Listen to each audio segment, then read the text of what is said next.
Executive communication is your ability to take information and present it in a way that is compelling and highly interesting to your audience. Two people can share the same exact information, and one person can be much more compelling and impressive than the other. When you put your work in front of executives, they see it, they want it, they feel confident in you, they trust you, and they're bought in. Welcome to The Art of Speaking Up, a podcast that helps professional women access the limitless potential that lies within them. I'm your host, Jessica Guzik, and my mission is to help you find that spark inside you that has the power to transform your career in ways you may not have thought possible. I'm so excited that you're here. And now, on to the show. Welcome to the podcast. Thank you for tuning in. I'm Jess. I'm the host and creator of the show. I'm a New York Times featured podcaster, and I'm a coach for women.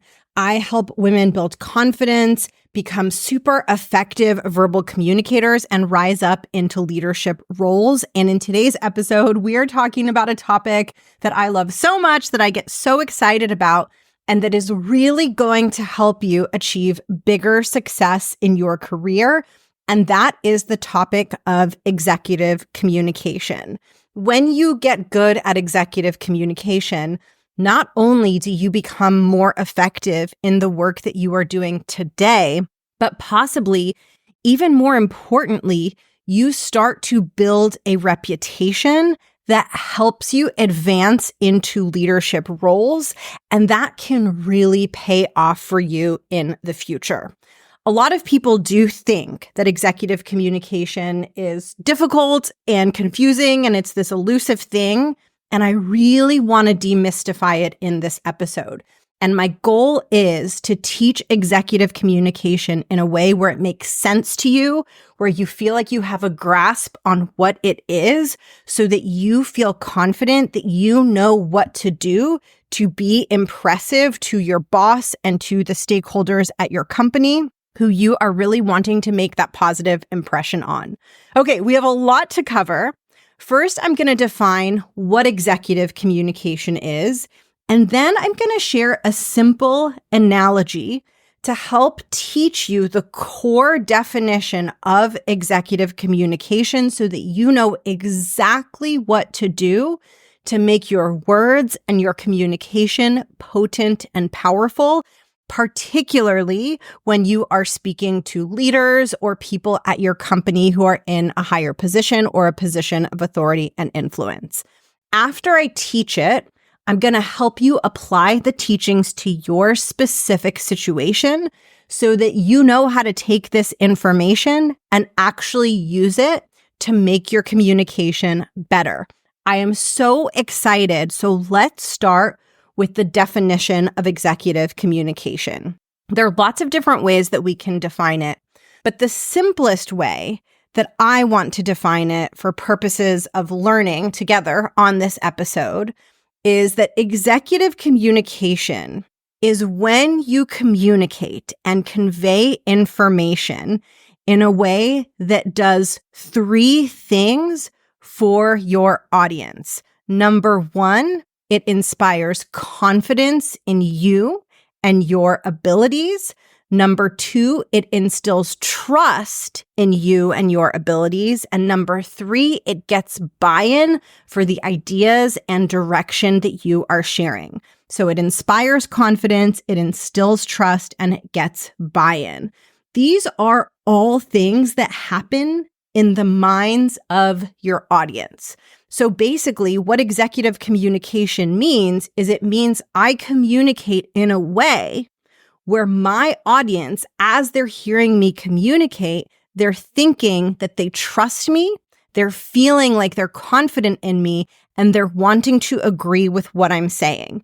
And all of those outcomes come from the way that you present the information. And also, all of those outcomes make you way more effective in presenting the information they give you way more credibility, and they really support you in developing a reputation that will help you advance into leadership roles. So we have to learn how to do this, and we're going to learn that through an analogy. So I'm going to make up a fictional scenario, and I'm going to walk you through it, and then we're going to talk about it together. So here's the analogy and the fictional scenario. Here's what I want you to imagine.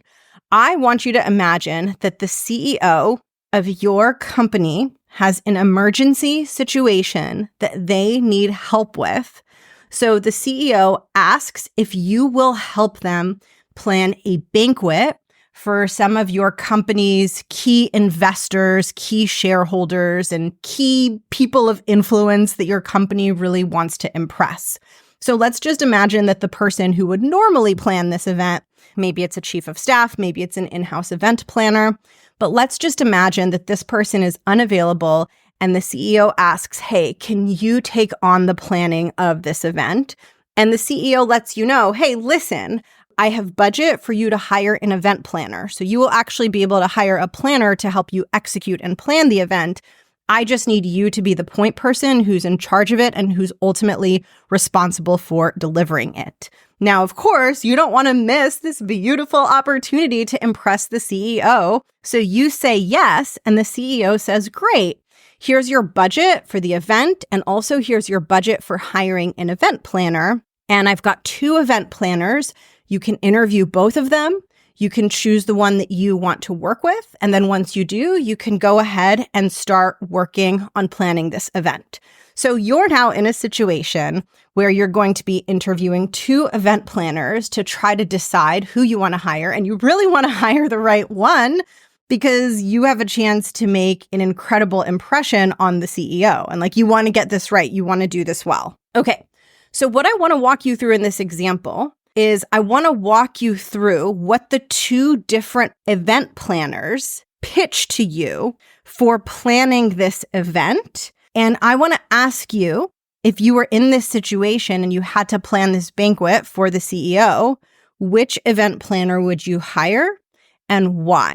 So I'm going to walk you through what each of the event planners pitch to you. So let's imagine that you say something to them like, it's great to meet you. I would love to hear your vision for this event and what you would propose for this banquet. Okay, so that's the question that you ask, and I'm going to walk you through their 2 answers, and I want you to be thinking about, who do I want to hire to help me plan this event? So event planner A says to you, when you ask what their plans are, they say, here's my plan for the event. I want to get us a 5-piece jazz band. I want to do a dark blue color scheme for the decor, and I want to do a sit-down steak dinner. That's what the first event planner says to you. Then you go and interview the second event planner, and you ask them the same question. You say, hey, walk me through your vision and how you would plan this event. And here's what the second event planner says. They say to you, the stakeholders at this event are going to be expecting something upscale. So I would really want to go with food and decor that feels classy and elegant and really exceeds their expectations. So here's what I'm thinking. I'm thinking we do a 5-piece jazz band, a dark blue color scheme, and a sit-down steak dinner. Okay, now I want to pause here and ask you, which of these 2 event planners do you want to hire and why? Now, it's funny because usually when I do examples and scenarios like this, I do a lot of these when I'm working with my clients inside the Art of Speaking Up Academy, and we get to talk about it and interact. But because we're on the podcast, I can't hear your thoughts necessarily, but I can walk you through my thoughts and my thought process. So I'm going to tell you my thought process on these 2 event planners. If it was me hiring, I would for sure, hands down, 100,000% hire event planner number 2. I found their answer to be much more impressive than event planner number 1. Now, here's what's so interesting about these 2 event planners. They both pitched the same exact elements for the banquet. They both pitched a 5-piece jazz band, a dark blue color scheme, and a sit-down steak dinner. So they have both proposed the exact same thing. However, event planner number 2 shared 1 or 2 sentences that event planner number 1 did not share. Event planner 2 told me that my stakeholders were going to be expecting an upscale event, and they told me that for that reason, they wanted to go with food and decor that is classy and elegant and that would really exceed the stakeholders' expectations. And then they proceeded to list the same exact components that event planner number 1 listed. Now, this goes to show you that 2 people can share the same exact information, and one person can be much more compelling and impressive than the other. This is what executive communication is.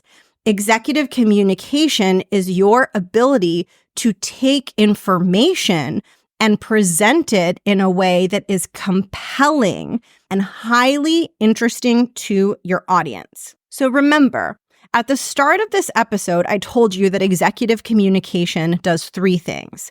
It inspires confidence in the speaker, it instills trust in the speaker, and it gets buy-in for what the speaker is proposing. So in this event planner example, event planner number 2, for me, inspired confidence, instilled trust in me, and got buy-in because she shared that one extra sentence about how she knew that the stakeholders expected something elegant, and so she wanted to go with an upscale decor. In her sharing that impacted my perception of her abilities as an event planner, even though, once again, she came in with the same exact proposal. But that extra sentence inspired confidence in me. That extra sentence really fulfilled that checklist of those 3 things that I talked about. So first, it inspired confidence because in her telling me that the stakeholders were expecting something upscale for this event, that helped me see that she gets it. She gets that this is important. She gets that this matters. She gets who these stakeholders are. That's going to make me feel confident that if she gets that, she's going to do a good job because she's already showing me that she gets it and wants to do a good job by showing me her understanding of the stakeholders and what that means for planning this event.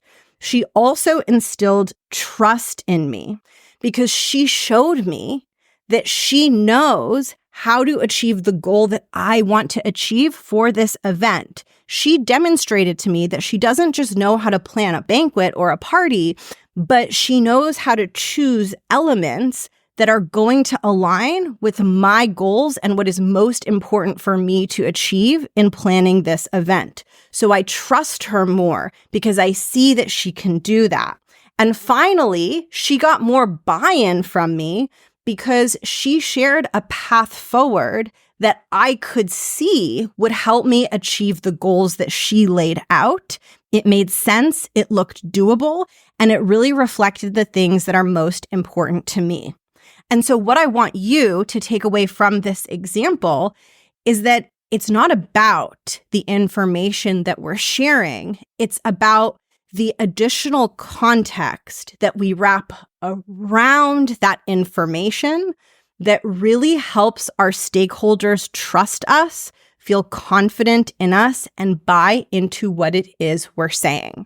Now, I want to teach you how to do this because I want you to be like party planner number 2, where when you put your work in front of executives, they see it, they want it, they feel confident in you, they trust you, and they're bought in. So what I'm going to do is I'm going to help you learn how to do this. Before I do that, we're going to take a really short break, and I'm going to tell you about a free resource that I think you're going to love. Let's hear about it. If you are loving this episode, I think you're also going to love my free video course, Speak Like a CEO. In this free course, I teach you 3 core skills that will make your communication more executive friendly so that you can make a really solid impression on your boss and the leaders at your company. you will find this free course inside my free resource library. The free resource library is a collection of all of my free ebooks, courses, trainings, and workbooks. To get access to Speak Like a CEO, plus all of my other free trainings, join the free resource library by clicking the link in the show notes or going to jessguzikcoaching.com/free resources. Okay, let's get back to the episode. All right. So I left off sharing with you this idea that executive communication is where we add additional context to the information that we're sharing that makes our audience trust us and feel more confident in us and feel more bought in to our work and the direction we are suggesting. Just like this event planner got me to trust them more and feel more bought in to hire them as my event planner because of the way they shared their recommendation and their plan for planning this banquet. So what I want to do next is to teach you how to be more like Event Planner 2 so that when you are speaking in front of your boss, leaders, and executives, you are instilling that trust, that confidence, and that buy-in. That's going to help you be more effective in the work that you do, and it's also going to elevate your reputation as a leader, and it's going to elevate the credibility that you hold in your organization. So in order to do this, we're going to take Event Planner number 2's pitch, and we're going to break it into 2 separate components. Component number 1 is what I will refer to as the banquet components. These are literally the components of the banquet that the event planner pitched. So this is the dark blue decor, the 5-piece jazz band, and the sit-down steak dinner. Those are the banquet components. Those are the components that both event planners pitched. Now, the second component of event planner number 2's pitch was that sentence they shared at the beginning when they talked about the fact that the stakeholders attending this banquet were going to have high expectations and that we would want elegant, upscale banquet components that would really exceed their expectations and impress them. And I'm going to refer to that part of Event Planner number 2's pitch as the magic sentences. So those aren't the actual components of the banquet, but those are like magic extra sentences that Event Planner number 2 sprinkled on the pitch, kind of like waving a magic wand to help their pitch really shine and be really powerful.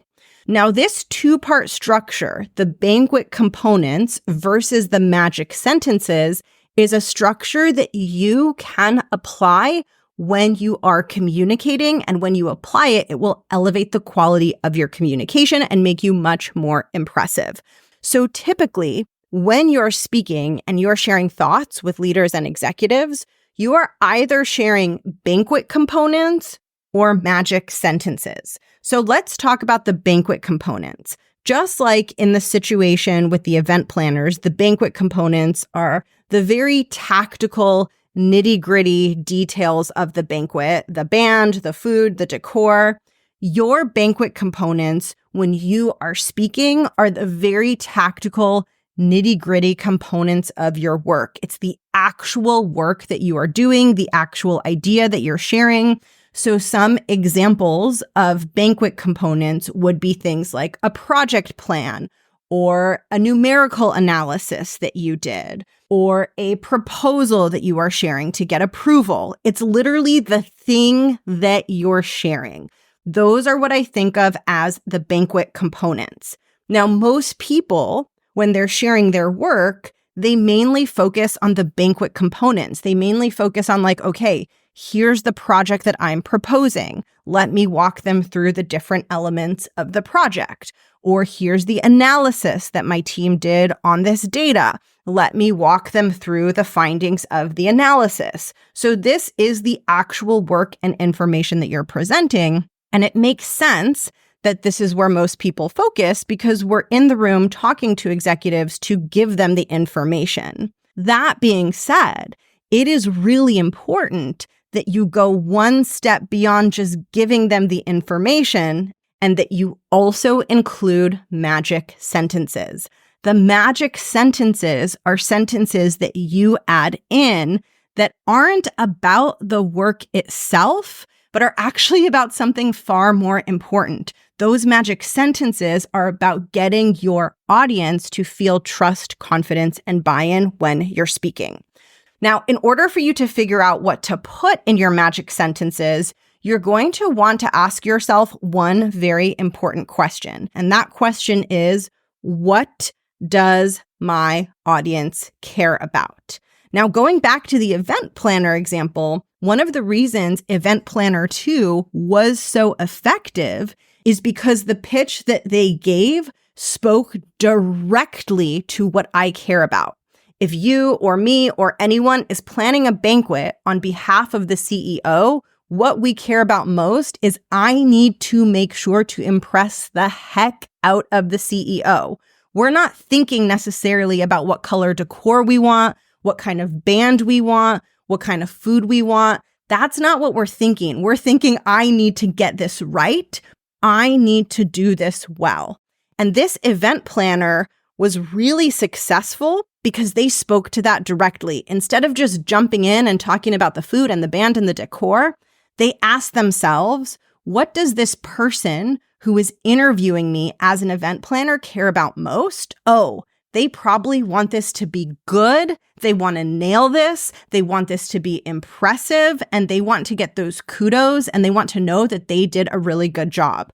So I'm not just going to talk to them about the food and the decor and the music. I'm going to show them how the food and decor and music is going to help them achieve that good job. And when the event planner does that and tells me that they're going to make decisions that are going to impress my stakeholders, I am so much more interested in and excited about the plan that they're proposing. So you want to do the exact same thing. I really want you to think about it as your audience doesn't care as much about the banquet components as they do about the magic sentences. So just like you're not thinking, should it be steak or fish? You're just thinking, I need this banquet to be good. Your executive audience, similarly, they're not thinking like, is her marketing plan 2 weeks long or 4 weeks long? Did her data analysis use 1,000 data points or 2,000 data points? Like, those aren't the questions that they're thinking about. They're thinking about, how is this going to help me? What is this going to do for me? So we need to get out of the weeds of the banquet components, which is often what we're most focused on because we're in the weeds of the work. And we have to add in those magic sentences that speak to the priorities, objectives, and interests of our stakeholders. So what you want to get clear on is you want to ask yourself, what are the core components that belong in my magic sentences? Because once you know what those are, it will be much easier for you to find links between the work that you do, aka the banquet components, and the magic sentences, aka how the work that you do benefits your audience and stakeholders. So let's go through a couple examples where I'm going to show you the difference between a banquet component and a magic sentence. So let's say you are working on a marketing plan. The marketing plan and literally everything in it is a banquet component. The magic sentence would be, how is this marketing plan helping us with what this stakeholder cares about most? So if I'm sharing this marketing plan with my boss, who's, let's say, the chief marketing officer, I want to think about what is most urgent to my boss. Well, they probably want to see really good ROI on this marketing campaign, and they're looking to beat last quarter's benchmarks that we set in the initial marketing campaign. I'm just making up some examples, right? So when I walk my boss through this marketing plan, I don't want to just say, here's the components of it, here's how long it is, here's how much we're going to spend. I want to talk about how we're going to help her get the ROI and exceed the last campaign's benchmarks. So instead of me saying, here's the marketing plan and here's everything in it, what I want to say is, all right, so I put together a plan with the goal of growing ROI and beating last week's benchmarks in mind. Let me walk you through the components of this plan. By me adding in that one magic sentence, all of a sudden, my boss is way more interested and way more impressed by me. So let's do another one. I want to pick a really hard one and more of an advanced one because depending on what role you're in a company, it can be difficult to figure out your magic sentences. So here's an example of a more challenging situation. Let's say you're on the legal team. You're a lawyer. You help your company draft legal agreements with vendors and partners and all kinds of legal agreements. It can be tricky to figure out what your magic sentences are. So let's say you're on the legal team and you're working on an acquisition and you're presenting the structure of the acquisition agreement to the CEO of your company. So your banquet components are all of the components of the acquisition agreement, everything that's in it. Your magic sentences will answer the question of how does this acquisition agreement help our CEO with what they care about most? Typically, if you're a lawyer working on something legal like that, your magic sentences are going to be all about mitigating risk and making sure things go smoothly. So instead of you just saying to the CEO, here's the agreement, let me walk you through the different parts of it, you would add in a magic sentence and you would say this agreement is structured with the goal of minimizing risk so that we can have a smooth acquisition. With that in mind, we've added in 4 components that will help us do that. Boom, I have just earned myself so much more credibility just by adding in that one magic sentence. So what I want you to do is I want you to take a look at whatever it is you are going to be sharing next with either your boss or leaders at your company. And I want you to get really clear on what are the banquet components and what is my magic sentence going to be. And I want you to practice leading with your magic sentence just in the way I did that in the examples in today's episode. You want to get in the habit of doing this because when you include magic sentences in the way that you talk about your work and share information, you're going to be viewed as more elevated in terms of your maturity, your leadership abilities, and your skill set. And one of the best ways to get good at magic sentences is to really spend time thinking about the bigger value that you are creating through the work that you do. You are seriously benefiting your boss, your organization, the leaders at your company through the work that you do. So give yourself credit for that and figure out what those benefits are and make sure to include magic sentences when you talk about them. So in summary, executive communication is all about speaking in a way that gets your audience to feel confident in you, to trust you, and to buy into what you're sharing. And the way that you do that is you go beyond just sharing the very tactical components of your work, and you add in what I call magic sentences, where you speak to the goals and objectives that your stakeholders care about most. And one of the most effective ways to get in the habit of doing this is to periodically step back and ask yourself how your work is contributing to the bigger goals or the bigger visions at your company. If you do this consistently, you will notice a positive shift in how leaders respond to the information that you're sharing. And over time, those positive shifts typically add up to you being offered a leadership role faster. Thank you so much for tuning into today's episode. This was such a fun one for me to record. And if you want to get really good at executive communication, you want to learn this in an intimate environment with me where you can not only practice how to do this, but where you can go much deeper into your mastery of executive communication, come join me in the next cohort of my program, The Art of Speaking Up Academy, by adding yourself to the waitlist. And as soon as you add yourself to the waitlist, I will keep you updated on when the next opportunity to work with me inside that program opens up. To join the waitlist, click the link in the show notes, and I will catch you in the next episode. Bye.